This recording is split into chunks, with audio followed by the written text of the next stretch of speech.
Bienvenidos a Health Manager. Hoy vamos a platicar con el doctor Antonio Méndez González, ginecólogo y obstetra. Él es especialista en medicina materno-fetal. Y después vamos a estar platicando sobre la medicina fetal, cuáles son las intervenciones más frecuentes, la cirugía, qué es una ecografía, si tu bebé está seguro o no con ella, las anomalías cromosómicas. Un tema súper interesante que no te puedes perder si es que estás embarazada. Ponte atento. Y en este momento, como les decía al inicio de esta hermosa transmisión, vamos a platicar con el doctor Antonio Menéndez González. Él es ginecólogo y obstetra y tengo el gusto, el honor de poder platicar con él para aquellas preguntas que siempre nos hacemos. Especialista en materno-fetal y después terapia y neurología fetal. Doctor, bienvenido. Muchísimas gracias por estar aquí con nosotros. Le agradezco con todo mi corazón. Y pues arrancar dándole la bienvenida. Muchísimas gracias por la invitación. Es un placer estar con todos ustedes. Doctor, vamos a platicar un poquito qué es la medicina fetal. Ok, pues mira, la medicina fetal es una rama de la ginecobstetricia. Más o menos desde el 1980 empezó a integrarse a nuestro país, a México, y que se encarga sobre todo de problemas específicos en la mamá y en el bebé, el diagnóstico prenatal y la terapia para algunos bebés que tienen algún problema. Eso es la medicina fetal. Generalmente somos ginecólogos todos los que hacemos medicina materno-fetal y después hacemos una subespecialidad de un par de años y después nos dedicamos en diferentes médicos maternos fetales tienen diferentes especialidades. Alguien que se dedica al corazón, alguien que se dedica al cerebro, alguien que se dedica a una cirugía de bebés, alguien que se dedica a ver los riñones, alguien que se dedica a la parte genética, etc. Pero a grandes rasgos la medicina materno-fetal se encarga de problemas en la mamá y el bebé. ¿Y cuáles serían las intervenciones más frecuentes? Pues mira, la más común, una intervención que se hace dentro del útero es una cirugía que se llama láser placentario.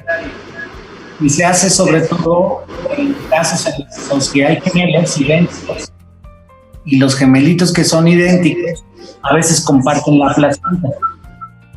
Cuando comparten la placenta, a veces hay un desequilibrio.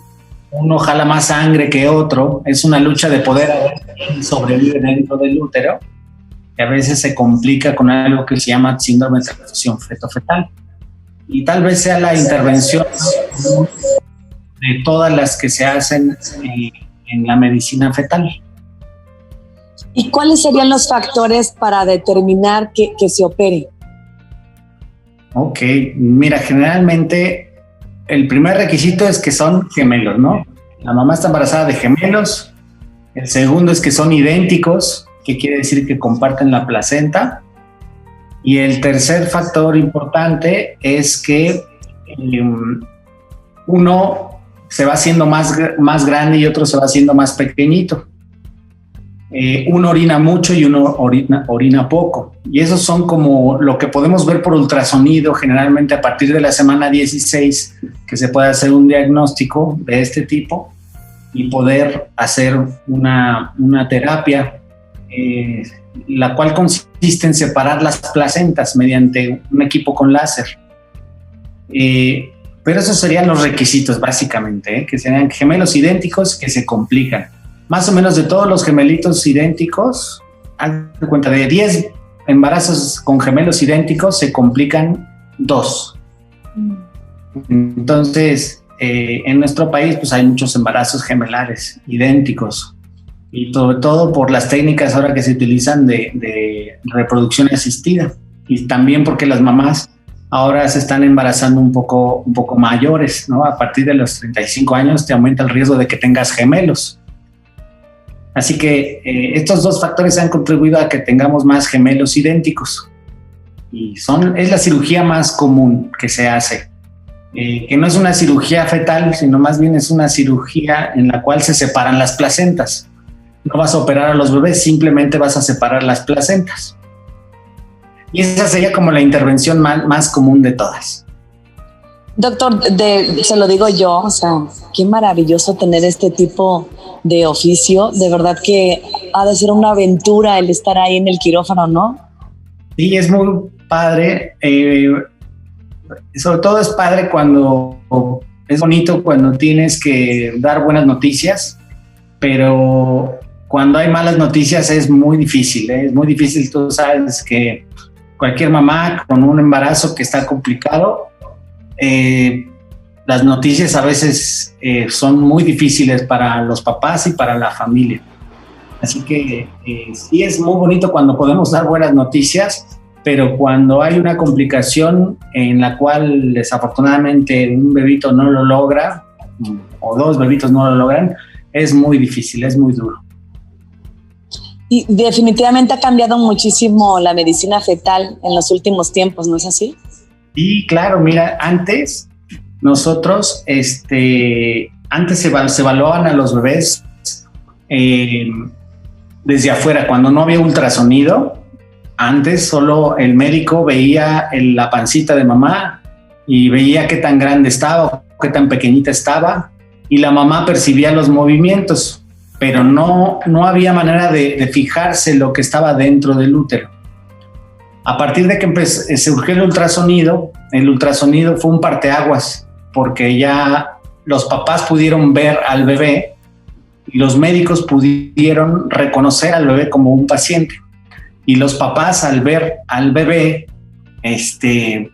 fue un parteaguas y fue lo que produjo que ahora tengamos esta subespecialidad que es la medicina materno-fetal. Y ha evolucionado tanto que hoy tenemos equipos que nos ayudan muchísimo a ver tantos detalles que no te imaginas, ¿no? Prácticamente nos falta solo ver el color de piel, el color de ojos, pero tenemos una capacidad inmensa de poder ver partes muy pequeñitas y muy detalladas de un bebé dentro de la pancita. Doctor, ¿y cómo se lleva a cabo una cirugía fetal? Quisiera saber. Pues mira, las cirugías que se hacen fetales, tú estás en un quirófano normal, generalmente no es una cirugía en la que se tenga que abrir la pancita de mamá como una cesárea, no es así. Más bien se utilizan unos tubitos como unas lentes de laparoscopía muy pequeñitas que miden de 1 a 3 milímetros de grosor y se introducen por el abdomen de mamá. Se pone anestesia local en mamá o a veces se puede poner un bloqueo para que no sienta la mamá de la cintura para abajo, pero siempre está despierta porque nos ayuda a sostener la respiración. Y nosotros generalmente todo lo vemos en unas cámaras que están en las pantallas en el quirófano. Nosotros vemos al bebé en las camaritas, no abrimos la pancita de mamá. Hace muchos años en Estados Unidos empezó este tipo de intervenciones, pero se hacía haciendo una cesárea, sacando al bebé y volviéndolo a meter en la pancita. Eso en los años 80s. 90s, pero desde que apareció la laparoscopía, con estas lentes con las cuales podemos ver dentro del útero, ya podemos hacer una intervención solo con cámaras, sin tener que abrir la pancita de mamá. Hay casos especiales en los que tenemos que sacar al bebé y se tiene que volver a meter, como es una corrección de una espina bífida o un mielomeningocele, pero esa cirugía también está pasándose a hacerla mediante lentes. Entonces ha ido evolucionando y las técnicas cada vez son más sofisticadas. Por ejemplo, te puedo dar un ejemplo hay una cirugía en la cual se coloca un balón en la tráquea de un bebé que tiene una hernia diafragmática, que quiere decir que las vísceras, en lugar de estar en el abdomen, están en el tórax. Entonces a veces no se forma el músculo que separa el tórax del abdomen y las vísceras se quedan arriba. Entonces hay que meter a veces un baloncito dentro de la tráquea del bebé para que crezcan los pulmones. Y hace algunos años se ponía un balón, una cirugía para poner el balón, una cirugía para quitar el balón, pero en Bélgica ya están haciendo una nueva técnica en la cual dejas un balón dentro y prácticamente con un sistema como de tu teléfono, desde afuera tú puedes romper un baloncito. Entonces ha ido evolucionando también la cirugía y obviamente también va a entrar algo que se llama cirugía robótica en algún momento para la medicina fetal, que seguramente en algunos años ya lo tendremos disponible en nuestro país y en algunas partes del mundo. Doctor Antonio, entonces por eso la importancia de una ecografía, ¿no? Exactamente, fíjate, para nosotros podernos dar cuenta que algo viene mal, se tienen que hacer ultrasonidos en el embarazo.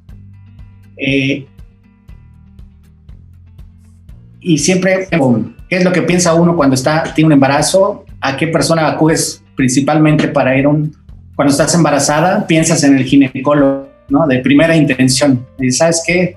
Necesito ir con el ginecólogo.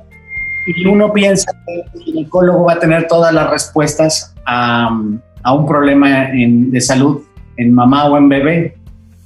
Pero no es así. La verdad es que por eso, a pesar de que tu primera intención es ir con el ginecólogo, lo ideal es que la mamá las ecografías se las haga con un especialista en medicina materno-fetal. ¿Por qué?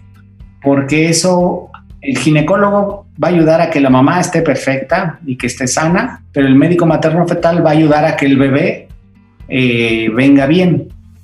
Y esos ultrasonidos nos van a ayudar a detectar. Si no hacemos una detección, obviamente no vamos a poder hacer este tipo de intervenciones a tiempo, o los bebés nacen con una malformación que tal vez sí se pudo curar, que tal vez sí se pudo corregir. Entonces, las ecografías son muy importantes y toda mamá debe de saber que se debe hacer 3 ultrasonidos importantes en el embarazo. Uno en el primer trimestre, entre la semana 11-14, uno en el segundo trimestre, entre la semana 20-24 y uno en el tercer trimestre, a partir de la semana 30-32. Si una mamá tiene estos 3 ultrasonidos, puede garantizar que su bebé viene bien en la mayoría de los casos, aunque hay cosas que no podemos ver por ultrasonido. ¿La cirugía fetal es segura para el bebé y para la mamá o es como todo? Es segura para la mamá porque es anestesia local, a la mamá no le pasa absolutamente nada. Para el bebé pues es riesgosa porque siempre que tú te metes en un ambiente donde el bebé está estéril, donde el bebé viene en una bolsita llena de agua y si tú pinchas como con una aguja ese ambiente o ese globito, hay mucho riesgo, a veces hay un 30% de riesgo que se rompa la bolsa, que se rompa la fuente y se venga un parto antes de tiempo. O sea, para la mamá no es riesgosa, para el bebé sí tiene riesgos, por eso las intervenciones que se hacen de los bebitos en la pancita tienen que ser muy bien seleccionadas. Tienes que tener una indicación muy clara de cuál es para poder entrar a quirófano. La única condición que nos ayuda a entrar es que se ponga en riesgo la vida del bebé. Si se pone en riesgo la vida del bebé, hay que hacer una intervención.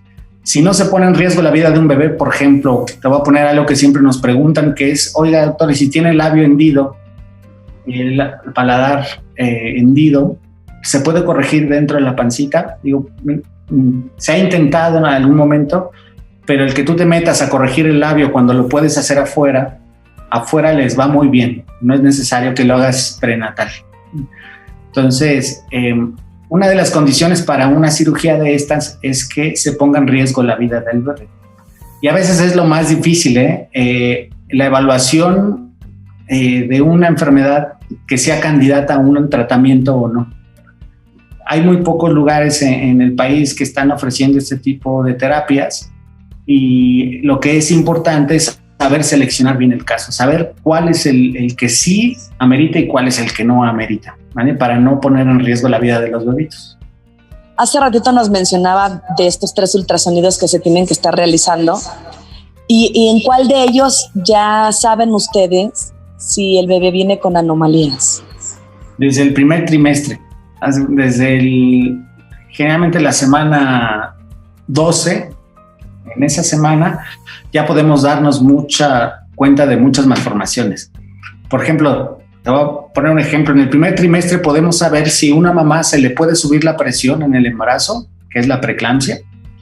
podemos saber si un bebé puede venir de bajo peso, y podemos saber si un bebé va a ser prematuro, y podemos saber si un bebé puede tener síndromes. Entre ellos, el más conocido es el síndrome de Down.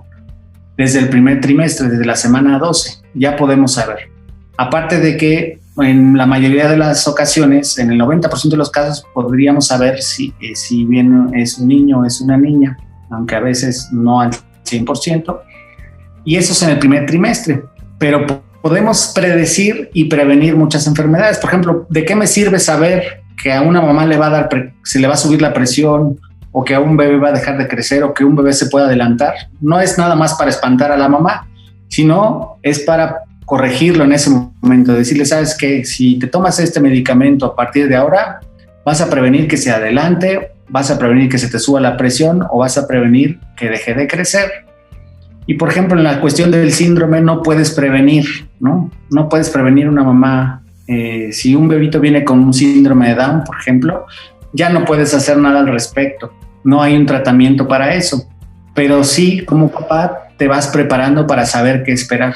Y eso es importante, ¿no? Decir, ok, me tocó un bebito con síndrome de Down u otro síndrome, no lo puedo cambiar, pero ya sé dónde tiene que nacer mi bebé, y ya sé que si nace, a qué especialistas lo tengo que llevar, qué tratamientos tengo que hacer para habilitarlo y que dependa de sí mismo. Entonces uno se va preparando, ¿no? Psicológicamente, emocionalmente. No es fácil a veces pensar en estas cosas, ¿no? Igual uno cuando se embaraza no piensa que va a tener un bebito con un problema, no le pasa por la cabeza hasta que le toca, o hasta que vives de un caso muy cercano, una hermana, una prima, algo. Entonces ahí te haces consciente de decir, bueno, es que no todo es perfecto, no todo es color de rosa, hay problemas que se pueden presentar. Y más o menos, si tú me preguntas cuántos problemas podemos ver, de cada 10 embarazadas, al menos una de ellas puede tener algún problemita. Muchos se pueden corregir, otros se pueden corregir con cirugía, pero otros no se pueden corregir, pero al menos tenemos la información. Qué maravilloso suena todo. Por dentro ya hacer una cirugía es espectacular. Doctor, ¿y suena muy costoso esto? ¿Está al alcance de todos o no? Fíjate que hay en el país, en Querétaro, hay una fundación que se encarga de hacer este tipo de intervenciones con un menor costo. Anteriormente se hacían en el Hospital de Especialidades del Niño y la Mujer. Tengo entendido que ahora no. Más bien es a través de una fundación. Y hay unos hospitales, por ejemplo, en Monterrey. En Monterrey hay un hospital público que es el Hospital Universitario, en el cual se están haciendo estas intervenciones de acceso gratuito y también de acceso privado en otros hospitales. Y en Querétaro también, ¿no? En Querétaro hay, a través de un hospital privado se pueden hacer este tipo de intervenciones. Y en la Ciudad de México, de momento se están intentando abrir centros, sobre todo de manera privada y pública, porque la Ciudad de México todavía no cuenta con este tipo de intervenciones, pero esperemos que pronto sea así. ¿Qué es un examen Doppler? Doppler. Bueno, el Doppler es como el Doppler es un médico austriaco, que así se llamaba, Christian Doppler. Lo que nos sirve el Doppler en un bebé es, por ejemplo, saber cómo fluye la sangre dentro de su cerebro, dentro de su cordón, dentro de su corazón, y me ayuda mucho a determinar en qué momento tiene que nacer un bebé. Y sobre todo los bebés que son de bajo peso, los bebés que vienen con una restricción en su crecimiento, nosotros podemos determinar en qué momento tiene que nacer sin que el bebito sufra una muerte dentro de la panza de mamá. Entonces, para nosotros es muy importante utilizar el Doppler, y lo utilizamos muchísimo, es ponerle color al bebé para ver el flujo de sangre en diferentes partes. Nos ayuda para detectar problemas como tumores, nos ayuda para detectar bebitos con bajo peso, mamás que les van a dar preeclampsia, bebés que tienen un tumor en el pulmón, etcétera. Nos ayuda para muchísimas cosas, pero sobre todo lo más importante con el uso del Doppler es que debe tener también una indicación. Por ejemplo, no a todas las mamás se les puede indicar el Doppler, a muchas de ellas sí. Para lo que nos piden mucho el uso del Doppler es para al final del embarazo, cuando, por ejemplo, si uno quiere saber si mi bebé es candidato para que nazca por parto o por cesárea, el Doppler me ayuda mucho a saber si un bebito puede ser candidato a un parto o una cesárea, por ejemplo. Que sería como ¿Algún examen que se me esté escapando que no haya mencionado, doctor, que me ayude? No, mire, habitualmente nosotros, por ejemplo, en el segundo trimestre, en el primer trimestre que te dije de las 11, 14, con unos objetivos, y el segundo trimestre, que se hace entre las 20 y las 24 semanas, nos ayuda mucho a predecir el parto prematuro, nos ayuda mucho a predecir preeclampsia, que es la presión alta en el embarazo, y nos ayuda mucho a detectar problemas más sutiles. Y en el tercer trimestre ya nos ayuda muchísimo para saber si un bebé puede ser candidato a un parto o a una cesárea, por ejemplo. Esos son los 3 más importantes, esos son los 3 ultrasonidos que toda mamá se debe hacer siempre. Y aquí hay algo que sucede muy a menudo, es que, por ejemplo, tú cuando vas con tu ginecólogo, el ginecólogo tiene un ultrasonido y cada mes que vas con el ginecólogo te hacen una revisión, ven al bebé, ven el líquido, ven el latido. Pero esas revisiones, que son muy rápidas, muy concisas, generalmente no prestan detalle a los detalles que se prestan en estos 3 ultrasonidos importantes. Por eso sugiero que, aunque toda mamá tenga su ginecólogo de la confianza de la familia, de años, es importante que cuando se embaracen tengan también a un médico materno-fetal que se dedique a la evaluación de los bebés. Y haciendo este complemento ginecólogo materno-fetal, uno que ve a la mamá, uno que ve al bebé, es maravilloso porque se pueden mejorar muchas condiciones, muchos problemas.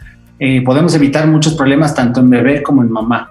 Entonces, es lo ideal.